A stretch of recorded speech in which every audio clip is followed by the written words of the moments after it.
There was a time I felt like I was always reaching, but never arriving. I was busy, chasing goals, checking boxes, doing everything I thought I was supposed to do. But deep inside, something was stuck. Something I couldn't quite name. No matter how hard I worked or how many times I tried to start over, it always felt like something invisible was holding me back. Not the world, not the people around me, me. I didn't want to admit it at first.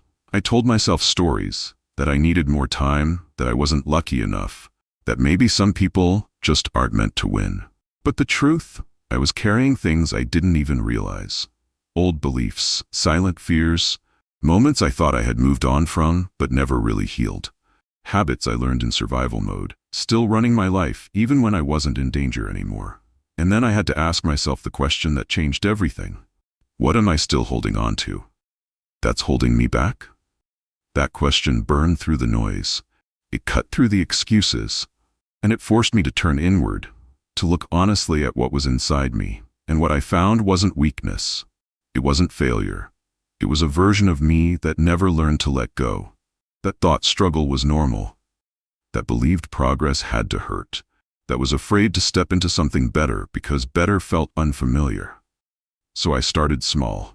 I stopped chasing quick fixes and started listening to myself. I began to notice the patterns, the triggers, the thoughts that looped in my mind. And for the first time, I didn't fight them. I faced them. Some days it felt like breaking. Other days, like waking up. And slowly, I started letting go of the weight I never needed to carry. The need to be perfect.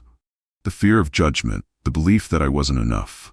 Piece by piece, I reclaimed myself, and when I did, I saw clearly. It was never the world holding me back. It was the walls I built inside. Now I know this. Freedom doesn't always come from adding more.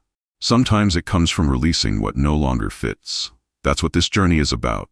Not just breaking through obstacles, but breaking through your own limits. Your old story, your past pain, and finding the version of you that's been waiting on the other side all along. This is my story, but maybe it's yours too. You don't need to be fixed. You need to be freed. Freed from the noise, from the weight, from the fear that your dreams are too big. It's time to break through and become who you were always meant to be.